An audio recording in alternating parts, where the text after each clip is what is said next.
નમસ્કાર દોસ્તો, world inbox પર આપ સૌનું હાર્દિક સ્વાગત છે. કરંટ અફેર્સમાં આજે આપણે પહોંચ્યા છીએ લેક્ચર નંબર 175 ઉપર. આજના 175 નંબરના લેક્ચરમાં ખાસ મહત્વના 4 નાના ટોપિક વિશે આપણે વાત કરવાની છે. તમારી પ્રિલિમ્સમાં દોસ્તો જે તમને કરંટ અફેર્સ આધારિત પ્રશ્નો પૂછાશે એ બેઝિકલી નાના ટોપિક્સમાંથી પૂછાશે. કરંટ અફેર્સ છે એ માહિતીની માયાજાળ છે, એટલે ટોપિકને બેઝિકલી થોડોક સમજવાનો હોય અને એના જે ખાસ પરીક્ષાલક્ષી ડેટા હોય જે ઓછા જ હોય જેને યાદ રાખવાનો પ્રયત્ન કરવાનો. આજના લેક્ચરમાં આગળ વધીએ એ પહેલા બે મહત્વની જાહેરાત છે. સૌથી પહેલા ક્લાસ 3ની ખૂબ સારી તૈયારી માટે સ્પેશિયલ નવી general batch world inbox academy Gandhinagar ખાતે શરૂ થઈ ચૂકી છે. ડેમો લેક્ચર્સ ચાલી રહ્યા છે. આ અઠવાડિયામાં રિઝનિંગ, બંધારણ, અંગ્રેજી, ગુજરાતી વ્યાકરણ, ભૂગોળ અને મોડર્ન ઇન્ડિયન હિસ્ટ્રીમાં મારો લેક્ચર છે એ 23 તારીખે રહેવાનો છે. તો સવારે 8 થી 10ની બેચ છે દોસ્તો. ટોટલ ડ્યુરેશન 8 મહિના સુધીનું રહેશે. આ જે બેચ છે તેનાથી તમારી ક્લર્ક લેવલની બધી જ પરીક્ષાઓ, સિનિયર ક્લર્ક, જુનિયર ક્લર્કનો અભ્યાસક્રમમાં સમાવેશ થશે. ટેટ ટાટ જેવી પરીક્ષાઓમાં તમારું જીકે અને વ્યાકરણમાં ખૂબ સારી રીતે તૈયાર થાય.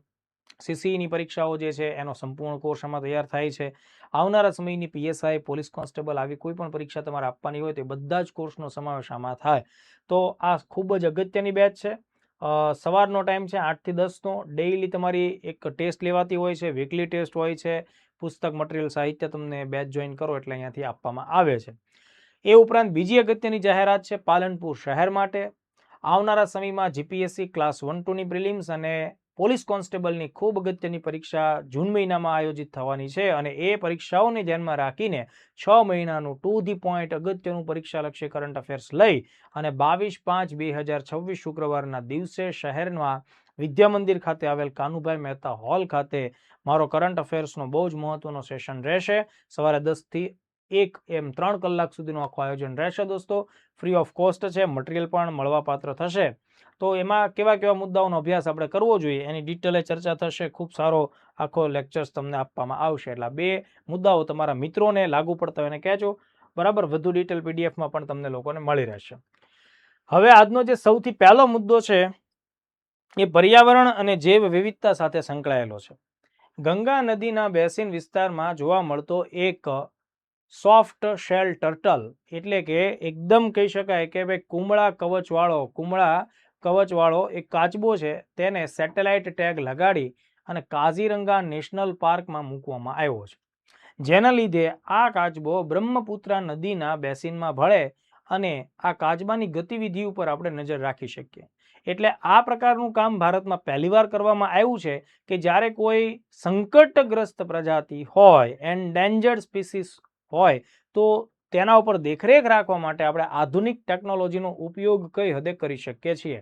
એટલે આ જે કાચબો છે દોસ્તો, તેની પીઠ ઉપર જે એનું જે શેલ હોય, જેને આપણે એની પીઠ કહીએ, કવચ કહીએ, બરાબર, તો આ કાચબાની પીઠ ઉપર સેટેલાઇટની સાથે કનેક્ટ થાય એક એવું ટ્રાન્સમીટર જે ખૂબ નાના કદ આકારનું છે તેને બેસાડવામાં આવ્યું છે, ફિટ કરવામાં આવ્યું છે. આ કાચબો જે જગ્યાએ જશે, પાણીની અંદર કે કોઈ પણ વિસ્તારમાં જમીન ઉપર, કારણ કે કાચબો ઉભયચર જીવ કહેવાય એટલે પાણી અને જમીન બંને ઉપર પોતાનું નિવસન તંત્ર હેન્ડલ કરી શકતો હોય.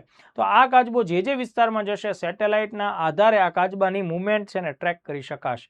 કારણ કે આ પ્રકારના કાચબાની સંખ્યા ખૂબ ઓછી છે. તો વૈજ્ઞાનિકોને જાણવામાં રસ છે દોસ્તો કે આ કાચબો કેટલા વિસ્તાર સુધીનો પ્રવાસ કરે છે, બરાબર, તેનું નેસ્ટિંગ કેવું છે, તેના આહાર અને ખોરાક માટે ક્યાં વિસ્તાર સુધી જઈ શકે છે, અને બીજું આ જ કાચબાની કમ્યુનિટીના, કોલોનીના બીજા કાચબાઓ કયા વિસ્તારમાં વધારે વસે છે એ પણ જાણવાનો પ્રયત્ન કરવાના છે. તો કાઝીરંગા નેશનલ પાર્કમાં આ પ્રકારની પહેલીવાર ઐતિહાસિક ઘટના આપણી સામે આવે. આ ફેક્ટ થયું. હવે આમાંથી તમને લોકોને મેઇન્સનો એંગલ કયો મળે? તો કે તમે ટેકનોલોજીનો આધુનિક ક્ષેત્રમાં ઉપયોગ કરી જૈવ વિવિધતા અને પર્યાવરણમાં આ પ્રકારના કાર્યો કરી શકો છો. અહીંયા જે ટ્રાન્સમીટર વપરાય છે એકદમ નાના કદ આકારનું છે, એટલે તમે અહીંયા નેનો ટેકનોલોજીનો ઉપયોગ કે પ્રયોગ પણ જોઈ શકો છો કે નેનો ટેકનોલોજીની મદદથી આપણે એવા ડિવાઇસ બનાવીએ કે આવી જૈવ વિવિધતાના કાર્યો પણ કરી શકાય છે. તો સવાલ અહીંયાથી કેવી રીતે આવી શકશે ખાસ જોઈ લેજો. ગંગા સોફ્ટ શેલ ટર્ટલ, જેનું વૈજ્ઞાનિક નામ છે નિલ્સોનિયા ગેંગેટિકા, બરાબર. આ એક નાના કદ આકારનો, એનું જે આખું માથું છે એકદમ તીર આકારનું હોય, બરાબર. સોફ્ટ ટર્ટલની આ જે ઢાલ છે, બરાબર, આ એનું જે ઉપરનું કવચ છે એકદમ સોફ્ટ હોય છે. બરાબર, તો એની પર સેટેલાઇટ ટેગ લગાડવામાં આવ્યો છે. હવે ખાસ મહત્વનો સવાલ શું, આ ઘટના પહેલી વાર થાય એટલે તમને પૂછે કે એને કયા સ્થાન ઉપર મૂકવામાં આવ્યું, તો Kaziranga national park and tiger reserve જે અસમ રાજ્યમાં છે, અને આ જે વિસ્તાર છે એમાંથી જે બ્રહ્મપુત્ર નદીમાં આપમેળે પહોંચી જશે અને બ્રહ્મપુત્રના બેસિનનો એ હિસ્સો બનશે. ફેક્ટ્સ બધા મેં તમને કીધા એ અહીંયા તમારે ધ્યાન રાખવાના છે. આ જે કાયદો જે કાચબો છે દોસ્તો એ IUCNની રેડ લિસ્ટમાં એન્ડેન્જર્ડ પ્રકારના સજીવમાં આવે છે.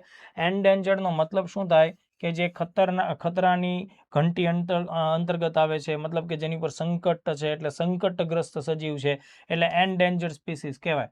હવે તમને એમ થાય કે સર આપણે માત્ર કાઝીરંગા આટલું યાદ રાખીને જઈએ તો નહીં ચાલે. બની શકે કે ભાઈ આ ગંગાનો સોફ્ટ શેલ ટર્ટલ અત્યારે ચર્ચામાં હોય તો બને કે એની ઉપર સવાલ સીધો આવી શકે કે ભાઈ એ IUCNની યાદીના વર્ગીકરણમાં કયા સ્થાન ઉપર અથવા કઈ શ્રેણીમાં આવે એન્ડેન્જર્ડ. આપણે આ એક્ઝેક્ટલી એટલી વસ્તુ યાદ રાખવાની છે, એટલે કે એની સંખ્યા ઘટી રહી છે. હવે જ્યારે એની સંખ્યા ઘટી રહી હોય તો ભારત સરકાર એને બચાવવા માટે પ્રયત્ન પણ કરે, એટલે વન્યજીવ સંરક્ષણ ધારો 1972ની એ પહેલા નંબરની યાદીમાં એનું સ્થાન હોય, એટલે સ્કેડ્યુલ 1માં કે જેમાં સર્વોચ્ચ સુરક્ષા એને પ્રોવાઈડ કરવામાં આવતી હોય. તો આ બાબત આપણે ખાસ ધ્યાનમાં રાખવાનું રહેશે. સેટેલાઇટ ટ્રેકિંગથી એ કેટલા વિસ્તારમાં ફરે છે, બરાબર, ક્યાં એનું હોમ રેન્જ છે, બરાબર, એ કેવા પ્રકારના વિસ્તારમાં જઈને પોતાનો ખોરાક મેળવે છે, આ બધા મુદ્દાઓ આપણે ટ્રેક કરી શકીએ. બીજો મુદ્દો છે એ ભારતના એક રાજ્ય અને એની સરકારની એક નીતિ જે તાજેતરમાં ચર્ચામાં રહી છે અને આવનાર એકાદ મહિનામાં અમલમાં પણ આવશે, એના ઉપર વાત કરવાની છે. દક્ષિણ ભારતનું રાજ્ય છે આંધ્રપ્રદેશ. આંધ્રપ્રદેશના જે મુખ્યમંત્રી છે N. ચંદ્રાબાબુ નાયડુ, અને એમની જે સરકાર છે તેલુગુ દેશમ પાર્ટી, તો આ TDP ઓલરેડી NDAનો હિસ્સો છે, એટલે કેન્દ્ર સરકારમાં એમની ભાગીદારી છે. આ સરકારે તાજેતરમાં આંધ્રપ્રદેશ રાજ્યમાં એવી જાહેરાત કરી છે કે ભાઈ આંધ્રપ્રદેશમાં વસ્તી ઘટી રહી છે, જનસંખ્યા ઘટી રહી છે. ટોટલ ફર્ટિલિટી રેટ TFR જે સામાન્ય રીતે 2.1 આદર્શ રીતે હોવો જોઈએ કે ભાઈ એક મહિલા પોતાના સમગ્ર જીવનકાળ દરમિયાન 2.1 બાળકોને જન્મ આપે. ટકાવારી પ્રમાણે એ આખો ગાણિતિક રેશિયો થાય, પણ આંધ્રપ્રદેશની અંદર આ રેશિયો અત્યારે ઘટીને 1.5 થયેલો છે, એટલે કે 2 મહિલાઓ પોતાના જીવનમાં ટોટલ 3 બાળકોને જન્મ અત્યારના ધોરણે આંધ્રપ્રદેશમાં આપી રહી છે. જો આની આ પરિસ્થિતિ જોવા મળશે તો 2047 સુધીમાં, એટલે કે આવનારા 20-25 વર્ષો બાદની પરિસ્થિતિ એવી હશે કે આંધ્રપ્રદેશમાં લગભગ 25% જેટલી આબાદી છે એ વૃદ્ધ થઈ ચૂકી હશે, અને કામ કરવા માટે રિપ્લેસમેન્ટ જે લોકોનું હોવું જોઈએ, અહીંયા યંગસ્ટર્સ અથવા તો યંગ જનરેશન અવેલેબલ નહીં હોય. એનાથી ગવર્મેન્ટ ચિંતા વ્યક્ત કરે છે. એટલા માટે આંધ્રપ્રદેશ સરકારે જાહેરાત કરી છે આંધ્રપ્રદેશના રહેવાસી લોકો જો ત્રીજું બાળક જન્મ આપે, ત્રીજા બાળકને જન્મ આપે છે તો એમને સરકાર 30,000 રૂપિયા આપશે. ચોથા બાળકના જન્મ પછી ઇન્સ્ટન્ટ રોકડ 40,000 રૂપિયા સુધીની રકમ આપવામાં આવશે, અને બાળકના જન્મ પછી 5 વર્ષ સુધી દર મહિને 1,000 રૂપિયાનું ઇન્સેન્ટિવ એક્સ્ટ્રા પણ મળશે, જે એના ખોરાક પોષણ વગેરે ઉપર ફોકસ કરવામાં આવે. આ મુદ્દો આપણા માટે જાણવો બહુ જરૂરી છે, કારણ કે દોસ્તો ઓલરેડી ભારતની અત્યારની જે આબાદી છે એ સમગ્ર વિશ્વમાં પહેલા નંબર ઉપર છે. જ્યારે પણ આપણે આબાદી વિશે વાત કરતા હોય ત્યારે ભારત વધુ આબાદીવાળો દેશ છે એવી ચર્ચા થતી હોય, પણ આ તથ્યો બધા બદલાવાના છે. ભારતમાં પણ આબાદીનું અને સ્કિલ્ડફુલ જે લોકો હોય એનું સંકટ ભવિષ્યમાં આવશે, એટલે ફેક્ટ આપણે યાદ રાખીએ. રાજ્ય ઉપર સવાલ આવી શકે છે, આંધ્રપ્રદેશ રાજ્ય આપણે યાદ રાખીશું. ત્રીજા બાળકના જન્મ ઉપર પરિવારને ₹30,000ની આર્થિક સહાયતા, બરાબર, અને બાળક 5 વર્ષ સુધીનું થાય ત્યાં સુધી દર મહિને એક્સ્ટ્રા 1,000 રૂપિયાનું ન્યુટ્રિશનલ સપોર્ટ પણ આપવામાં આવશે. ચોથું બાળક છે એનો જન્મ થાય તો એ માતા પિતા એટલે કે પરિવારને બાળકના જન્મ ઉપર ₹40,000નું રોકડ પ્રોત્સાહન આપવામાં આવશે. ઉપરાંત તમારે ધ્યાન રાખવું, ત્રીજા બાળકનું જન્મ થાય છે તો ત્રીજા બાળક માટે 18 વર્ષ સુધી, એટલે લગભગ ગણો ને કે એનું 12મા ધોરણ સુધીનો જે કંઈ ખર્ચો હોય એટલે એને સરકાર મફત શિક્ષણ પ્રોવાઈડ કરશે. માતા પિતા માટે 12 મહિના સુધીની લીવ પણ આપશે. પિતાને પેટર્નિટી લીવ 2 મહિનાની આપવામાં આવે. આપણે ગુજરાતની અંદર મહિલાઓ જો નોકરિયાત હોય તો 6 મહિના સુધીની મેટર્નિટી લીવ હોય છે, અને જો કોઈ વ્યક્તિ પુરુષ જે છે એ સરકારની જોબમાં છે ને એમના મિસિસ છે એમને પ્રેગ્નન્સી બાદ બાળકનો જન્મ થાય છે અને 15 દિવસની પેટર્નિટી લીવ મળતી હોય છે. આ ફેક્ટ આપણે થોડા ધ્યાન રાખવા. હવે આ નિર્ણય લેવા પાછળનું મુખ્ય કારણ શું છે તો કે ભવિષ્યની પરિસ્થિતિઓને ધ્યાનમાં રાખીને નિર્ણય લેવાયો છે. ટેકનિકલ આપણે વાત કરીએ તો ટોટલ ફર્ટિલિટી રેટ આદર્શ રીતે 2.1 હોવો જોઈએ, જે અત્યારે આંધ્રપ્રદેશમાં ઘટીને કેટલો થઈ ગયો છે 1.5 થયો છે, એટલે કે એવરેજથી ઘણો નીચો છે. હવે જો 2.1નો જે ફર્ટિલિટી રેટ હોય દોસ્તો, એનો મતલબ એમ થાય કે આ જનરેશન જેવી ગાયબ થશે, મૃત્યુ થશે અત્યારની, તો એના સ્થાન ઉપર પછી નવી જનરેશન તૈયાર રહેશે. એટલે કે આબાદી ઘટશે ને આબાદીની સ્થિરતા માટે 2.1નો ટોટલ ફર્ટિલિટી રેટ જોઈએ, જે આંધ્રપ્રદેશમાં અત્યારે 2.1ના સ્થાન ઉપર ક્યાં પહોંચી ગયો છે? 1.5 પહોંચ્યો છે. એટલે સરકાર આવી પ્રોત્સાહક નીતિ જાહેર કરી છે. આ પ્રકારની જે નીતિ હોય ને એને પ્રો નેટાલિસ્ટ પોલિસી પણ કહી શકાય. આવો શબ્દ તમારે ધ્યાન રાખો, ખાસ કરીને ઇન્ટરવ્યુમાં આવો સવાલ આવે, પ્રો નેટાલિસ્ટ પોલિસી. એટલે આવનારા સમયની જે જનસંખ્યા છે એને બેલેન્સ કરવા માટે તમે અત્યારથી પ્રોત્સાહક જે નીતિ આપો એને પ્રો નેટાલિસ્ટ પોલિસી કહેવાય. આ પ્રકારના શબ્દો ધ્યાને રાખો. સ્પેસ ક્ષેત્રે ભારતમાં સૌપ્રથમ એક યુનિકોર્ન સ્ટાર્ટઅપની સિદ્ધિ અત્યારે મળી છે. જ્યારે કોઈ પણ ક્ષેત્રમાં કોઈ નવી પ્રાઇવેટ ફંડિંગથી કોઈ કંપની શરૂ કરવામાં આવે, બરાબર, તો આ જે નવી ઉભરતી કંપની હોય, જ્યારે આ પ્રકારની કંપની છે દોસ્તો, એ હજી શેર બજારમાં લિસ્ટિંગ પામેલી ન હોય, પણ એ પહેલા જો તેની ટોટલ વેલ્યુએશન $1 બિલિયન જેટલી થાય, બરાબર છે, તો આ પ્રકારની આર્થિક પરિસ્થિતિઓને ધ્યાનમાં રાખીને એ જ સ્ટાર્ટઅપ કંપની હોય તેને યુનિકોર્ન સ્ટાર્ટઅપ કહેવાય. યુનિકોર્ન છે દોસ્તો, એ એક શિંગડાવાળો ખૂબ તાકાતવાળો ઝડપથી ઉડતો ભાગતો કહી શકે એવો ઘોડો છે. એના નામ ઉપરથી જ આ યુનિકોર્ન જેવો શબ્દ વાપરવામાં આવે. એટલે તમને પ્રિલિમ્સમાં આ પ્રકારનો સવાલ આવે કે ભાઈ ઘણીવાર કોઈ કંપનીને યુનિકોર્ન કંપની કહેવામાં આવતી હોય કે સ્ટાર્ટઅપને યુનિકોર્ન કંપની કે યુનિકોર્ન સ્ટાર્ટઅપ કહેવામાં આવે, તો તેનો મતલબ શું થાય? 4 ઓપ્શનમાં તમારે આ વાતને ધ્યાનમાં રાખવાની કે ભાઈ તેની વેલ્યુએશન છે દોસ્તો, તેની વેલ્યુએશન એટલે કે એ કંપનીની કિંમત $1 બિલિયન કરતા જેટલી અથવા એનાથી વધી જાય, ત્યારે આ પ્રકારની પરિસ્થિતિ જો હોય તો આપણે એને યુનિકોર્ન સ્ટાર્ટઅપ કે કંપની કહી શકીએ. તો આ એકદમ સિમ્પલ, સરળ, સમજી શકાય એ પ્રકારની વાત થઈ. એટલે આમાંથી 1 માર્ક્સનો પ્રશ્ન આપણો ક્લિયર થવો જોઈએ. ઓકે, હવે આ મુદ્દો ચર્ચામાં છે એનું કારણ એ છે કે ભારતમાં ઘણી બધી કંપનીઓ સ્ટાર્ટઅપ્સ તરીકે સ્પેસ ફિલ્ડમાં કામ કરે છે. કોઈ સેટેલાઇટ બનાવે છે, તો કોઈ કે નેવિગેશનનું કામ કરે છે, તો કોઈ રોકેટ્સ બનાવે છે. આવું ઘણું બધું કામ થાય. એ પૈકી એક કંપની છે જેનું નામ છે સ્કાયરૂટ. આ સ્કાયરૂટ નામની જે કંપની છે એ બેંગ્લોર ખાતે કાર્યરત છે. હજુ એની સ્થાપના થઈ બહુ ઝાઝા વર્ષો થયા નથી. આ સ્કાયરૂટની વેલ્યુએશન અત્યારના સમયે મે મહિનામાં, મે 2026માં $1 બિલિયન ને વટી ચૂકી છે, કારણ કે વિદેશી કંપનીઓમાં ખૂબ રોકાણ કર્યું છે. એટલા માટે સ્કાયરૂટ છે દોસ્તો, એ ભારતમાં અવકાશ ક્ષેત્રમાં કામ કરતી પહેલી એવી સ્ટાર્ટઅપ બની કે જેને આપણે યુનિકોર્ન સ્ટાર્ટઅપનો દરજ્જો આપી શકીએ. તો આ મુદ્દા મેં તમને સમજાવ્યા, ખાસ ધ્યાન રાખજો. ઇકોનોમિક્સ કે બિઝનેસની ભાષામાં જે ખાનગી માલિકીનું સ્ટાર્ટઅપનું કુલ બજાર મૂલ્યાંકન વેલ્યુએશન $1 અબજ એટલે કે $1 બિલિયન જેટલું અથવા તેનાથી વધુ થાય તો તેને શું કહેવાય? યુનિકોર્ન સ્ટાર્ટઅપ કહેવાય. આ 1 માર્ક્સનો રોકડિયો પ્રશ્ન તમારો થઈ જાય છે. હવે બીજી એક બાબત, અગત્યની બાબત છે કે ભાઈ આ પ્રકારે શબ્દ યુનિકોર્ન કંપની, યુનિકોર્ન સ્ટાર્ટઅપ, આવો શબ્દ આપનાર વ્યક્તિ કોણ છે? આઇલિન લી, કેપિટાલિસ્ટ છે, વેન્ચર કેપિટાલિસ્ટ આઇલિન લી. આ નામ પણ પરીક્ષા માટે ઉપયોગી છે. 2013માં એણે આ પ્રકારનો શબ્દ વાપર્યો હતો અને પછીથી ધીમે ધીમે એ વર્લ્ડ ફેમસ થયો. એટલે આઇલિન લી, આ શબ્દ ભૂલતા નહીં તમે, એ પણ પરીક્ષામાં પૂછી શકાય. હવે સવાલ સીધો જ જેની ઉપર આવશે, તો એ પ્રકારનો જે સવાલ છે એ તો તમારે એમાં કંપનીનું નામ કહેવાનું હશે. એ છે સ્કાયરૂટ એરોસ્પેસ, જેની મેં તમને હમણાં વાત કરી. આ સ્કાયરૂટ એરોસ્પેસ છે દોસ્તો, બરાબર, તેની સ્થાપના ઈસરોના વૈજ્ઞાનિકો દ્વારા થયેલી છે, જેમણે સ્કાયરૂટ કંપની બનાવવા માટે ઈસરોની ખૂબ અગત્યની પ્રેસ્ટિજિયસ જોબ છોડી હતી. એવા 2 વૈજ્ઞાનિકો હતા, પવનકુમાર ચંદાના, બરાબર, અને નાગા ભરત ડાકા. આ 2 વૈજ્ઞાનિકોએ ઈસરોમાં ઘણા વર્ષો કામ કર્યું.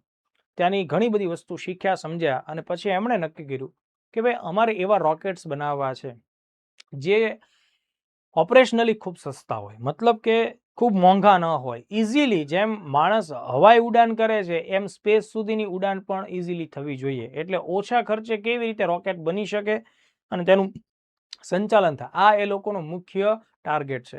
તો 2 નામ યાદ રાખજો, પવનકુમાર ચંદાના અને નાગા ભરત ડાકા. આ બે સાહસિકોએ ઈસરોની ખૂબ જ પ્રતિષ્ઠિત નોકરી છોડી અને પોતે એક કંપનીની રચના કરી જેને નામ આપ્યું સ્કાયરૂટ એરોસ્પેસ. આ જે સંસ્થા છે એ 2018માં એની સ્થાપના કરવામાં આવી, એટલે હજુ આ સંસ્થાને 10 વર્ષ નથી થયા. આ સંસ્થાનું વડું મથક ક્યાં છે? હૈદરાબાદ, જે તેલંગાણામાં આવેલું છે. વેલ્યુએશન અત્યારના ધોરણે કેટલી થઈ? $1.1 બિલિયન, એટલે $1.1 અબજ.